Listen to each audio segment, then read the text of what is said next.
Hello students, मेरा नाम है गौरव और आज मैं आपको पढ़ाने वाला हूँ सॉल्वेंसी रेशियोज। इसके पहले हमने कौन से रेशियोज पढ़े थे बेटा?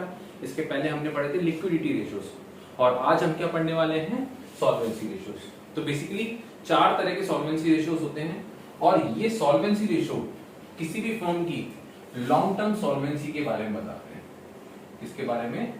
लॉन्ग टर्म सॉल्वेंसी के बारे में। मतलब अगर मैं लॉन्ग टर्म लेंडर हूं कंपनी का, मैं कंपनी को पैसा देता हूं लंबे समय के लिए, तो मुझे चेक करना है कि मेरा पैसा सेफ है या नहीं है। तो उसके लिए हम ये 4 रेशियो कैलकुलेट करते हैं, जिसमें से फर्स्ट जो रेशियो होता है वो है आपका डेट इक्विटी रेशियो। कौन सा रेशियो है बेटा? ये डेट इक्विटी रेशियो। जैसे कि इसके नाम में लिखा हुआ है डेट इक्विटी, तो आपको इसको रटने की जरूरत नहीं है, इसके नाम में ही इसका फॉर्मूला है डेट अपॉन इक्विटी। क्या दे रखा हुआ बेटा? Debt upon equity. अब डेट क्या होता है बेटा? डेट का मतलब वो बोराइंग्स जो हमने लंबे समय में ली थी या फिर लंबे समय के लिए लिए कंपनी ने, उसको क्या बोलेंगे बेटा? Long term borrowings. और जितने भी कंपनी के लंबे समय के प्रोविजंस हैं, ठीक है, जो कंपनी को लायबिलिटीज पे करनी है लॉन्ग टर्म में आने वाले फ्यूचर में, जिसके लिए कंपनी ने अभी से प्रोविजंस बना के रखे हैं। For example employee benefit, employees के लिए, ग्रेचुइटी के लिए कंपनी क्या बनाती है? Long term provisions. तो ऐसी जितनी भी बोरोइंग्स हैं या ऐसे जितने भी प्रोविजंस हैं वो आपके डेट में आते हैं। और अगर डीप में जाएं तो इसके कुछ एग्जांपल्स मैंने लिखे हैं, like for example debentures. Debentures क्या होता है बेटा? एक तरीके का पब्लिक लोन। ये इश्यू ऑफ डिबेंचर्स आपके टर्म 2 में कवर है, तो उसमें अपन और डिटेल में इसके बारे में पढ़ेंगे। अभी केवल आप ध्यान रख लीजिए कि डिबेंचर्स एक तरीके का पब्लिक लोन होता है कंपनी के लिए। कंपनी पब्लिक से लोन लेती है, उसको क्या बोलते हैं हम? डिबेंचर्स। जनरली ये लंबे समय के लिए लिया जाता है, इसलिए लॉन्ग टर्म बोरिंग्स का पार्ट आता है। उसके बाद मॉर्गेज लोन। मॉर्गेज लोन का मतलब ये होता है किसी भी चीज को गिरवी रख के, ठीक है, किसी भी चीज को गिरवी रख के उस चीज के ऊपर उसकी वैल्यूएशन के अनुसार हम बैंक या फिर किसी फाइनेंशियल इंस्टीट्यूशन से क्या ले रहे हैं? लोन ले रहे हैं। उसको क्या बोलते हैं बेटा? हम मॉर्गेज लोन। जैसे मैंने अपनी प्रॉपर्टी बैंक को मॉर्गेज कर दी और बैंक ने उस प्रॉपर्टी की वैल्यू के अनुसार मुझे कुछ लोन पे कर दिया, ठीक है, तो वो क्या हो जाएगा मेरे लिए? Mortgage loan. फिर इसके अलावा और भी लॉन्ग टर्म लोन होते हैं बैंक से, तो वो भी बेटा इसी कैटेगरी में आएंगे। ये कंपनी के पास कुछ पब्लिक डिपॉजिट्स हैं, जिसको सिक्योरिटी डिपॉजिट्स के रूप में ही बोलते हैं, ठीक है, तो वो भी क्या हो जाएंगे बेटा? आपकी लॉन्ग टर्म बोरोइंग्स में आ जाएंगे। इसके बाद जो नेक्स्ट चीज है वो क्या? इक्विटी। इक्विटी के बारे में आपको already financial statement of companies में पढ़ाया है मैंने। फाइनेंशियल स्टेटमेंट ऑफ कंपनीज में कंपनी की बैलेंस शीट में 2 साइड होती है, एक होती है इक्विटी एंड लायबिलिटीज और दूसरी कौन सी होती है बेटा? दूसरी होती है एसेट साइड। तो इक्विटी एंड लायबिलिटीज में जो पहली मेजर हेडिंग है वो कौन सी है बेटा? Share holder funds. तो शेयर होल्डर फंड्स मतलब जो भी शेयर होल्डर का पैसा कंपनी के पास है, या फिर बोल सकते हैं जो पैसा कंपनी को शेयर होल्डर को देना बाकी है, ठीक है, वो कंपनी की लायबिलिटी है, तो वो क्या हो जाएगा बेटा? Share holder funds. तो शेयर होल्डर फंड्स में 3 चीजें मैंने आपको बताई थी। पहली क्या थी? शेयर कैपिटल, दूसरी थी रिजर्व एंड सरप्लस और तीसरी थी money received against share warrants, ठीक है। अब money received against share warrants की अकाउंटिंग आपके सिलेबस में नहीं है, लेकिन शेयर कैपिटल और रिजर्व एंड सरप्लस ये है क्या बेटा? ये वही चीज है जो शेयर होल्डर का पैसा है, जो कंपनी के मालिक का पैसा है, कंपनी के पास रखा हुआ है। तो इक्विटी कुछ और नहीं है, ये ओनर का ही पैसा है जो कंपनी के पास रखा हुआ है, ठीक है, या फिर शेयर होल्डर ने कंपनी में इन्वेस्ट करा हुआ है, ऐसा बोल सकते हैं अपन, ठीक है, जो कंपनी के मालिक होते हैं, जो पैसा लगाते हैं। तो बेटा इसमें क्या जाएगा आपका? शेयर कैपिटल और reserve and surplus. Share capital में आपकी equity share capital, preference share capital, वो भी कवर हो जाएगी। रिजर्व एंड सरप्लस में क्या आएगा आपका? जितने भी रिजर्व्स हैं, capital reserve, security premium reserve, profit and loss का क्रेडिट बैलेंस, डेबिट बैलेंस तो माइनस हो जाएगा इसमें से। तो जितने भी रिजर्व्स हैं, चाहे वो लॉन्ग टर्म के, शॉर्ट टर्म के, जनरल रिजर्व्स हो, स्पेसिफिक रिजर्व्स हो, सब इसके अंदर कवर हो जाएगा इसके अंदर, क्योंकि रिजर्व्स भी किससे बनते हैं? मालिक के पैसे से ही बनते हैं। तो वो भी किसमें आ जाएगा बेटा? शेयर होल्डर फंड्स में आ जाएगा। तो बेसिकली यहां पर हम डेट और इक्विटी के बीच में रिलेशनशिप देख रहे हैं। क्या देख रहे हैं बेटा? डेट और इक्विटी के बीच में रिलेशनशिप देख रहे हैं, ठीक है। तो डेट और इक्विटी के बीच में रिलेशनशिप क्या होनी चाहिए? देखो, कोई भी कंपनी चाहेगी कि हम बाहर वालों से पैसा कम लें, हमारे मालिक का पैसा हमारे पास ज्यादा लगाओ, ठीक है। तो यहां पर मैं क्या चाहूंगा कि जो पैसा बाहर वालों का है वो मेरी फर्म में कम लगे और जो मेरे घर वालों का पैसा है, जो मेरे मालिक का पैसा है, वो मेरी फर्म में ज्यादा लगे। तो बेसिकली यहां पर आइडियली जो रेशियो माना जाता है वो माना जाता है 2:1।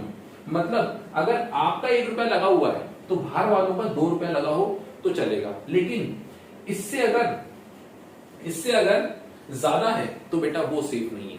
ठीक है, इससे अगर ज्यादा है मतलब अगर 1 लाख रुपए घर वालों का है और 3 लाख रुपए बाहर वालों का है, तो ये क्या हो जाएगा बेटा, बहुत रिस्की हो जाएगा। क्योंकि लॉन्ग टर्म लेंडर्स क्या देखेंगे कि हमने कितने लगाए हैं 3 लाख और इन्होंने कितने लगाए हैं 1 लाख, मतलब कंपनी की पोजीशन इतनी अच्छी नहीं है। तो बेसिकली यहां पर अपन क्या देखेंगे लॉन्ग टर्म लेंडर्स कि हमने जो पैसा लगाया है उसके मुकाबले ओनर्स ने या शेयर होल्डर्स ने कितना पैसा फर्म में लगाया है। तो बेसिकली हम यहां पर क्या देखते हैं कि जो जितना रेशियो कम हो, ठीक है, जितना रेशियो कम हो, जैसे 2:1 बोला है मैंने 1.5:1 और अच्छा है, 1:1 इससे भी ज्यादा अच्छा है। तो जितना ये कम होगा उतना ये सेफ होगा, किसके लिए, लॉन्ग टर्म लेंडर्स के लिए। ठीक है, आई होप आपको ये डेट इक्विटी रेशियो अच्छे से समझ में आ गया होगा। इसके बाद जो दूसरा रेशियो आता है वो है आपका total assets to debt ratio. क्या नाम है इसका बेटा, total assets to debt ratio. अच्छा एक चीज और, डेट इक्विटी रेशियो का जो भी आंसर आएगा वो आएगा बेटा प्योर रेशियो में। किसमें आएगा, प्योर रेशियो में आंसर आएगा। ठीक है, इसको किस तरीके से एक्सप्रेस करेंगे, प्योर रेशियो में, जैसे कि 2:1, 3:1, 4:1, 1:1। ओके, चलिए तो इन 3 रेशियो के आंसर तो किसमें आएंगे, प्योर में आएंगे। ठीक है, लेकिन जो लास्ट वाला है उसका आएगा नंबर ऑफ टाइम्स में। तो आपको पता होना चाहिए कि रेशियो के जो आंसर है उसको किस तरीके से हमको एक्सप्रेस करना है, क्योंकि अगर आपने ये गलती कर दी, ठीक है, तो देखो अगर सपोज करो कोई एमसीक्यू आया, हमको पता है कि उसका आंसर प्योर रेशियो में आने वाला है और ऑप्शन में नंबर ऑफ टाइम्स का है, तो ऑब्वियस सी बात है वो नंबर ऑफ टाइम्स वाला आंसर सही नहीं होगा, क्योंकि आंसर किसमें चाहिए, प्योर रेशियो में चाहिए। और प्योर रेशियो क्या होता है उसके लिए आप मेरी फर्स्ट वाली वीडियो देख लेना अकाउंटिंग रेशियो की, तो आपको समझ में आ जाएगा। ठीक है, चलिए तो दूसरा रेशियो कौन सा है बेटा, total assets to debt ratio. दूसरा रेशियो कौन सा है, total assets to debt ratio. यहां पर हम चेक करेंगे, यहां पर हम क्या चेक करेंगे कि डेट मतलब वही जो पैसा किसने लगाया है, बाहर वालों से हमने उधार लिया है, जो पैसा हमने किससे लिया है, लॉन्ग टर्म लेंडर से लिया है। किससे लिया बेटा हमने पैसा, लॉन्ग टर्म लेंडर से लिया है। ठीक है, जो अपने यहां पे देखा long term borrowings, long term provisions. ठीक है, उस पैसे को चुकाने के लिए कंपनी के पास कितने असेट्स अवेलेबल हैं। ठीक है, जैसे सपोज करो कि कंपनी डूब गई, क्या हो गया बेटा, कंपनी डूब गई, तो कंपनी अगर अपने टोटल असेट्स को बेचेगी तो क्या लॉन्ग टर्म बोरोइंग्स को चुका पाएगी, तो ये भी एक मार्जिन ऑफ सेफ्टी को दर्शाता है। ठीक है, तो लॉन्ग टर्म लेंडर्स क्या देखेंगे कि कंपनी के पास टोटल असेट्स कितने हैं, जैसे कि लॉन्ग टर्म बोरोइंग्स वालों ने, डेट वालों ने 5 लाख रुपए कंपनी को लोन के रूप में दिए और कंपनी के पास असेट कितने हैं 10 लाख के, तो यहां पर रेशियो क्या फॉर्म हो जाएगा 2:1। क्या रेशियो फॉर्म हो जाएगा 2:1। मतलब अगर 1 रुपए की लायबिलिटी है, 1 रुपए की डेट है, तो उसको चुकाने के लिए 2 रुपए के क्या है हमारे पास टोटल असेट्स। तो जितना ज्यादा बढ़ेगा रेशियो ये उतना ज्यादा सेफ है। ठीक है, तो इसलिए मैंने यहाँ पर एरो क्या बनाया, जितना ऊपर उतना पॉजिटिव, यहाँ पर जितना नीचे उतना पॉजिटिव। ठीक है, और यहाँ पर जितना ऊपर उतना नेगेटिव, यहाँ पर जितना नीचे उतना नेगेटिव। ओके बेटा, आई होप आपको ये अच्छे समझ में आ रहा होगा। अच्छा सर, टोटल एसेट्स में क्या आता है बेटा, बैलेंस शीट में टोटल में क्या आएगा, current assets, non current assets, non current investments. Basically balance sheet अगर आएगी आपको बनी हुई क्वेश्चन में, तो उसमें देखना बैलेंस शीट में टोटल एसेट नीचे देखा होगा। ठीक है, जो भी उसकी साइड होगी, कौन सी वाली, असेट साइड, तो उसके जो भी टोटल एसेट्स होंगे वो इन तीनों को मिला के बनेंगे। अगर अलग अलग से करके आया तो इन तीनों को ऐड कर देना। आई होप ये आपको समझ में आया होगा। डेट तो वही है जो अपन ने यहाँ पर देख लिया ऑलरेडी, तो मैंने यहाँ पर एक एरो बना दिया। ओके, तो total assets to debt ratio. अच्छा, इसका फॉर्मूला याद करने की जरूरत नहीं है, नाम में ही दे रखा हुआ है, total assets to debt, total assets to debt. अच्छा, डेट इक्विटी भी डेट अपॉन इक्विटी, नाम में ही आंसर है। ठीक है, फॉर्मूला रखने की जरूरत नहीं है। तीसरा रेशियो कौन सा है बेटा, प्रोप्राइटरी रेशियो। प्रोप्राइटरी रेशियो में एक वर्ड छुपा हुआ है, क्या है, प्रोप्राइटर। अपन ने 11th क्लास में पढ़ा था। प्रोप्राइटर मतलब कौन होता है, कंपनी का, सॉरी प्रोप्राइटरशिप फर्म का मालिक, या फिर क्या बोलते हैं उसको, ओनर। अच्छा, कंपनी का कौन ओनर होता है, कंपनी के ओनर कौन होते हैं, इक्विटी शेयर होल्डर्स। ठीक है, तो इसलिए यहां पर वर्ड का यूज कर लिया अपन ने इक्विटी। समझ में आ रही है। तो प्रोप्राइटरी में यहाँ पे आपको लिंक बिठाना पड़ेगा कि किसकी बात चल रही है, इक्विटी शेयर होल्डर्स की या शेयर होल्डर फंड्स की। तो जो भी शेयर होल्डर फंड्स है जो यहाँ पर आए थे बेटा इक्विटी में, ठीक है, इसमें क्या निकाला था अपने, share capital reserve and surplus, तो वही आपको यहाँ पर रखना है, ठीक है। और नीचे क्या आ जाएगा आपका डिनोमिनेटर में, टोटल असेट्स। देखो यहां पर हम क्या देखते हैं, यहां पर लॉन्ग टर्म लेंडर्स क्या देखते हैं कि टोटल एसेट्स शेयर होल्डर के पैसे से कितने खरीदे गए। देखो अगर ये 2:1 है, कितना रेशियो आया है, 2:1 है, मतलब अगर मालिक ने 2 रुपए लगाए हैं तो उसमें से 1 रुपए के अपन ने क्या खरीद लिए हैं, टोटल असेट्स खरीद लिए। मतलब हम ये चाहेंगे कि इक्विटी यहां पर ज्यादा से ज्यादा हो, तो ये रेशियो जितना ज्यादा होगा उतना लॉन्ग टर्म लेंडर्स क्या फील करेंगे, सेफ फील करेंगे, क्योंकि यहां पर पैसा कौन लगा रहा है, ज्यादा मालिक ही लगा रहा है, ठीक है, बाहर वाले नहीं लगा रहे, कौन लगा रहा है, इक्विटी वाले लगा रहे हैं, डेट वाले नहीं लगा रहे। समझ में आई। तो यहाँ पर इक्विटी और टोटल एसेट्स के बीच में रिलेशनशिप को बताया गया है, ठीक है। इसका आंसर भी आपको प्योर रेशियो मिलेगा, ठीक है। इसको याद कैसे रखना है, प्रोप्राइटरी मतलब कौन, प्रोप्राइटर, प्रोप्राइटर मतलब कौन, मालिक, कंपनी मालिक कौन होता है, इक्विटी शेयर होल्डर, यहाँ पे वर्ड क्या आ गया, इक्विटी। इज दैट क्लियर, ठीक है। और यहाँ पर किसके बीच में रिलेशनशिप बताइए, equity upon total assets. Okay, I hope ये भी आपको याद हो गया होगा, ठीक है। देखो debt equity ratio, debt upon equity, total assets to debt ratio, total assets upon debt, proprietary ratio, equity upon total assets. बोलो इसको थोड़ा सा चेंज कर दिया गया, यहाँ पर क्या है, टोटल एसेट्स ऊपर था, यहाँ पर क्या हो गया, नीचे हो गया, ठीक है। यहाँ पर ऊपर था, यहाँ नीचे हो गया, ऐसे याद रख लेना, यहाँ पर ऊपर था, यहाँ पर नीचे हो गया, ठीक है। अच्छा, लास्ट आपका जो सॉल्वेंसी रेशियो है, लास्ट आपका जो सॉल्वेंसी रेशियो है बहुत इंटरेस्टिंग रेशियो है, बेसिकली ये बैंक्स में बहुत काम आता है, और इसका जो आंसर आएगा ना वो आएगा नंबर ऑफ टाइम्स में। तो सॉल्वेंसी में केवल एक ही रेशियो है, ध्यान रखना, सॉल्वेंसी में केवल एक ही रेशियो है जिसका आंसर नंबर ऑफ टाइम्स में आता है, ठीक है। बाकी तीनों के आंसर किस में आते हैं, प्योर में, ठीक है।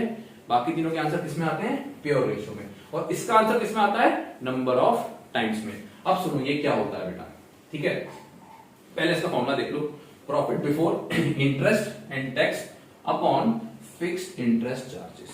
सपोज करो, एग्जांपल समझो, सपोज करो आप बैंक में 10 लाख रुपीस का लोन लेने गए। कितने का लोन लेने गए बेटा, 10 लाख रुपए का लोन लेने गए। एक जीरो ज्यादा हो गया क्या, 1 2 3, हाँ एक जीरो ज्यादा हो गया, ठीक है, सॉरी। तो यहाँ पे आप क्या लिखा हुआ मैंने, हम बैंक में कितने का लोन लेने गए, 10 लाख रुपीस का लोन लेने गए। सपोज करो रेट ऑफ इंटरेस्ट था लोन पे 10% पर एनम। कितना बेटा था इंटरेस्ट, 10% पर एनम, मतलब 10 लाख पे 10%, 10 लाख पे 10%, कितना हो जाएगा बेटा ये, 1 लाख रुपए। कितना हो जाएगा बेटा, इंटरेस्ट कितना आ जाएगा ये आपका, 10 लाख पे 10%, 1 लाख रुपीस, ठीक है, कितना आ जाएगा, 1 लाख रुपीस। तो आपको बेसिकली यहां पर इंटरेस्ट 1 साल का कितना पे करना है बैंक को, 1 लाख रुपए। लेकिन बैंक अगर आपको लोन देगी, बैंक अगर आपको लोन देगी तो बैंक आपसे 1 साल में 1 लाख ही लेगी या 1 लाख से ज्यादा लेना चाहेगी। देखो बैंक को पैसे टाइम टू टाइम वापस भी चाहिए, तो बैंक आपसे 1 लाख तो लेगी, ये तो हो गया इंटरेस्ट का, लेकिन प्रिंसिपल का कितना हुआ, प्रिंसिपल का तो इसमें से हो गया। तो अगर आप 1 लाख के ऊपर पे करोगे, फॉर एग्जांपल आप बैंक को 1 लाख प्लस 1 लाख पे करते हो, कितना पे करते हो बेटा, 1 lakh plus 1 lakh, interest plus principal, मतलब बैंक को आप ब्याज के 1 लाख रुपए करते हो, इंटरेस्ट के 1 लाख पे करते हो, और प्रिंसिपल के 1 लाख पे करते हो, मतलब पूरे साल के कितने पे करते हो, 2 लाख पे करते हो, ठीक है। तो 2 लाख में से 1 लाख तो बैंक आगे काट लेगी इंटरेस्ट का, और बाकी 1 लाख आगे में से काटेगी 10 लाख में से, तो अब आपका लोन कितने का बचेगा, 9 लाख रुपए का, ठीक है। इस तरीके से चलता जाएगा, तो बैंक को उसका पैसा वापस मिलता जाएगा, बैंक सेटिस्फाइड रहेगी। लेकिन आपके पास ये इंटरेस्ट को कमाने के लिए और ये प्रिंसिपल को कमाने के लिए सफिशिएंट प्रॉफिट्स हैं या नहीं, ठीक है, ये भी तो देखना पड़ेगा। और इसमें से भी इंटरेस्ट को कमाने के लिए, इंटरेस्ट को पे करने के लिए क्या हमारे पास सफिशिएंट प्रॉफिट्स अवेलेबल है या नहीं, ये बताता है इंटरेस्ट कवरेज रेशियो। समझ में आई, मतलब अगर इतना इंटरेस्ट लग रहा है, अगर इतना इंटरेस्ट लग रहा है तो हमारा प्रॉफिट इंटरेस्ट के कितने गुना है। फॉर एग्जांपल यहां पर हमारा फिक्स इंटरेस्ट लग रहा था 1 लाख, ठीक है, और हमारे पास प्रॉफिट है 10 लाख, ठीक है, तो हम ये बोल सकते हैं कि हमारा जो इंटरेस्ट कवरेज है वो कितना टाइम्स है, 10 टाइम्स। दैट मीन्स हमारा जो प्रॉफिट है वो इंटरेस्ट को पे करने के 10 गुना ज्यादा है हमारे पास, ठीक है, मतलब प्रॉफिट हमारे पास इंटरेस्ट का 10 गुना है। अब उसमें से 1 गुना कम हो जाएगा तो हम क्या पे कर देंगे, उसमें से इंटरेस्ट पे कर देंगे, बाकी 9 गुना क्या हो जाएगा, उसमें से हम प्रिंसिपल भी पे कर सकते हैं, तो बैंक हमको खुशी खुशी लोन दे देगी, ठीक है।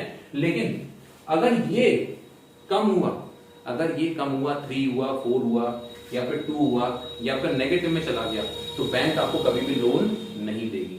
बात समझ में आई? तो यहाँ पर बैंक्स वगैरह, फाइनेंशियल इंस्टीट्यूशंस वगैरह चेक करते हैं कि कंपनी के पास इंटरेस्ट को चुकाने के लिए सफिशिएंट प्रॉफिट्स हैं या नहीं है, कितने गुना प्रॉफिट्स हैं, इंटरेस्ट को चुकाने के लिए कितने गुना प्रॉफिट्स अवेलेबल हैं, तो वो यहाँ पर चेक कर लेंगे। कौन से रेशो में, इंटरेस्ट कवरेज रेशो में। समझ में आई मेरी बात? ठीक है। अच्छा, एक चीज और, अगर आपको क्वेश्चन में प्रॉफिट बिफोर इंटरेस्ट और टैक्स नहीं दे रखा हो, यहां पर प्रॉफिट कौन सा लेना है बेटा, बिफोर इंटरेस्ट और टैक्स वाला, मतलब उस प्रॉफिट में से ना तो अभी अपन ने इंटरेस्ट पे किया हो, ना अपन ने अभी तक टैक्स पे किया हो, क्योंकि अपन निकाल ही क्या रहे हैं, फिक्स इंटरेस्ट को कवर करने की बात कर रहे हैं। तो कवर करने की बात कब होगी, उसको पे करने के पहले वाले प्रॉफिट से, ठीक है। तो अगर क्वेश्चन में, गलती से क्वेश्चन में अगर आपको प्रॉफिट आफ्टर टैक्स दे रखा हो, मतलब ये कौन सा वाला प्रॉफिट है जिसमें से आप ऑलरेडी टैक्स पे कर चुके हो, तो उस टैक्स को वापस से एड बैक कर देना, फिर वापस से क्या आ जाएगा आपके पास, प्रॉफिट बिफोर टैक्स। अब आपको क्या निकालना है, profit before interest and tax, तो इंटरेस्ट को भी वापस एड बैक कर देना क्योंकि वो भी उसमें रिड्यूस हो गया होगा, तो क्या मिल जाएगा आपको, PBIT, that is profit before interest and tax. इसको आप यहां रख दोगे, ठीक है। और फिक्स्ड इंटरेस्ट चार्जेस, जो भी लोन पे रेट ऑफ इंटरेस्ट होगा, उसके हिसाब से आप हर लॉन्ग टर्म बोरोइंग्स पे क्या निकाल लोगे या शॉर्ट टर्म पे क्या निकाल लोगे, इंटरेस्ट चार्जेस निकाल लोगे, उसको आप यहां पुट कर दोगे, इनको कवर कर लोगे, तो आपको नंबर ऑफ टाइम्स में आंसर मिल जाएगा, जो कि क्या होगा आपका इंटरेस्ट कवरेज रेशियो। जितना ज्यादा उतना बेनिफिशियल, जितना ज्यादा उतना पॉजिटिव, बात समझ में आई, और जितना कम उतना नेगेटिव। ये मैंने आपको एनालिसिस करना भी सिखा दिया और साथ ही साथ में इसका मीनिंग भी समझा दिया। बोलो, आई होप आपको ये चारों रेशो अच्छे से समझ में आए होंगे, जिनका नाम क्या है, सॉल्वेंसी रेशियोज, ठीक है। अच्छे से पढ़ना, मैं एक लेक्चर लूंगा बाद में जिसमें मैं सारे के सारे रेशियोज के एमसीक्यूज जो है, इंपॉर्टेंट एमसीक्यूज, ठीक है, वो मैं आपको कवर करवा दूंगा। पहले मैं अभी कॉन्सेप्ट बना रहा हूं, फिर मैं एक साथ ही एक वीडियो बनाऊंगा, उसमें सारे के सारे आपके एमसीक्यूज जो बुक्स में आपके दे रखे हैं, मेनली आपकी जो बुक्स हैं डीके गोयल, टीएस गरेवाल या फिर पोस्टवाल की जो क्वेश्चन बैंक है, उसमें जितने भी एमसीक्यू दे रखे हैं, इंपॉर्टेंट एमसीक्यूज हम क्लास में लेंगे। ओके, चलिए आज के लिए आपके लिए इतना ही, बाकी मिलते हैं अपन नेक्स्ट वीडियो में। लगे रहिए, खूब मेहनत करिए और फोड़ना है अपन को। ओके बेटा, चलिए bye bye, good night, thank you so much.